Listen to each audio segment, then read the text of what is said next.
आप देख रहे हैं यूनिक न्यूज़ मीडिया। इंद्रप्रस्थ विश्व हिंदू परिषद दिल्ली प्रांत की ओर से रोहिणी के डीसी चौक मार्केट में गो कृषि पंचगव्य उत्पाद मेला का आयोजन प्रांत प्रमुख श्री भगवान शर्मा के नेतृत्व में किया गया। मेले का उद्घाटन नगर संघ संचालक सतवीर जी ने किया। उत्तरी दिल्ली नगर निगम की उप महापौर रितु गोयल मुख्य अतिथि के रूप में उपस्थित रही। स्वदेशी उत्पाद केंद्र से सुनील आर्य ने मुख्य वक्ता के रूप में गो कृषि आधारित पंचगव्य पर अपने विचार व्यक्त किए। मेले में पंचगव्य से बने उत्पाद A2 दूध का पाउडर, शुद्ध घी, गोमूत्र अर्क, खाद, पंचगव्य से बनी औषधियाँ, सौंदर्य प्रसाधन, साबुन, शैम्पू, तेल, मिठाइयाँ, खिलौने, बर्तन, फूलदान, देवी देवताओं की मूर्तियाँ, घड़ी, दिए और गो आधारित कृषि उत्पाद, गुड़, खांड, शक्कर, दाल, मसाले, शहद, सब्जियाँ, आभूषण मेले का आकर्षण रहे। विश्व हिंदू परिषद जिला रोहिणी के कोषाध्यक्ष पवन कुमार गर्ग और प्रमुख समाज सेवी व गौ सेवक संजीव हंस का सहयोग सराहनीय रहा। इस अवसर पर विभाग मंत्री अशोक गुप्ता, जिला उपाध्यक्ष रामनिवास, विश्व हिंदू परिषद रोहिणी जिला के अध्यक्ष प्रभुदयाल बाटला, नगर संघ संचालक प्रशांत विहार से जीत जी जीत, जियालाल तिरखा सहित अनेक गणमान्य महिला पुरुष उपस्थित थे। मैं श्रीओम शर्मा, रिपोर्टर अविनाश तिवारी और महेश गर्ग के साथ। डायबिटीज़ कोई रोग नहीं है, ये विकार है केवल। आप आज मिलेट मोटे अनाज खाने शुरू कर दीजिए। आपके पूर्वजों ने आपको कहा भैया जवार खाओ, रागी खाओ, बाजरा खाओ।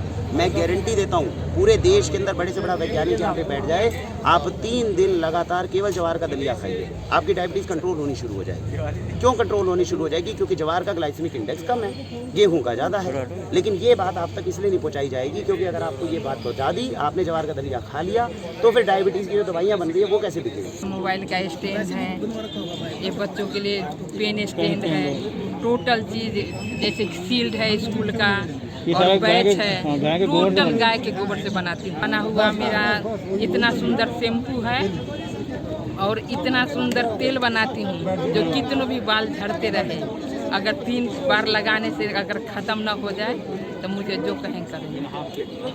इतना इसका रेट है 220 रुपये। और ये मूर्तियाँ ये सारी हाथ से बनी हुई हैं, सब हाथ का हैंडमेड है सारी। इसमें डुप्लीकेट गोल्ड लगा हुआ है, सब हाथ से बना हुआ है। अंदर पीओपी का जाल पड़ा हुआ है, इसके अंदर टूट के अलग नहीं होगी, ये जुड़ी रहेगी उस साथ। ये सारे मेरे प्रोडक्ट्स हैं। ये कहते हैं कि अगर किसी के प्लॉट में वास्तु के हिसाब से मकान नहीं बन पा रहा है, दोष है, वो कहता है कि कभी कुछ हो जाता है, कभी कुछ हो जाता है, मैंने प्लॉट लिया हुआ है लेकिन मकान नहीं बन पा रहा है। हम कहते हैं आप एक गाय और बछड़ा वहाँ 2-3 दिन बांध दो और वहाँ पे वो गोबर करेगी, मूत्र करेगी, उसको चारा खिलाओ।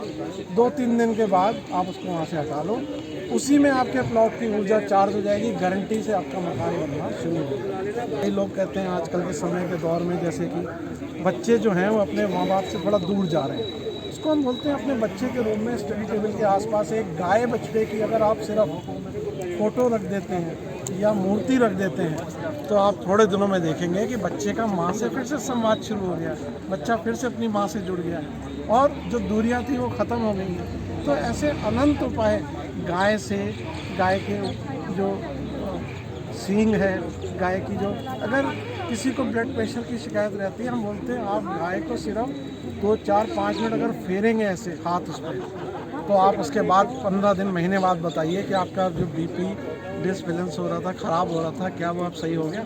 आप देखेंगे कि वो अब बीपी उसका फ़र्क आ रहा है। सिर्फ उसको गाय को ऐसे हाथ फेरने से ही ये उपाय, उसका बीपी भी कंट्रोल सही होने लग जाता है। मैंने सोचा कि गाय की जो रक्षा है वो जब तक नहीं हो सकती जब तक किसान के खूंटे से नहीं बन रही।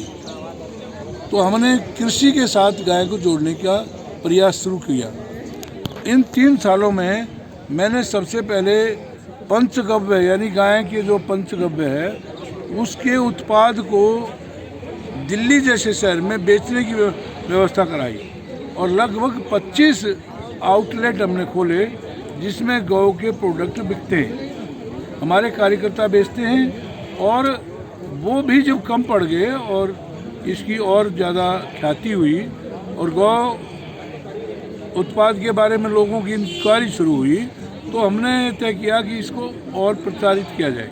बिचौलियाँ हैं वो मार्केट से गायब हों, किसानों की आमदनी बढ़े, किसान कर्ज मुक्त हों और जो ये लोग आप देख रहे हैं जितने आप यहाँ पर काम करने वाले लोग हैं, दुकान पे सामान लाने वाले, बेचने वाले लोग हैं, इन सब लोगों को ये नया रोजगार मिला है।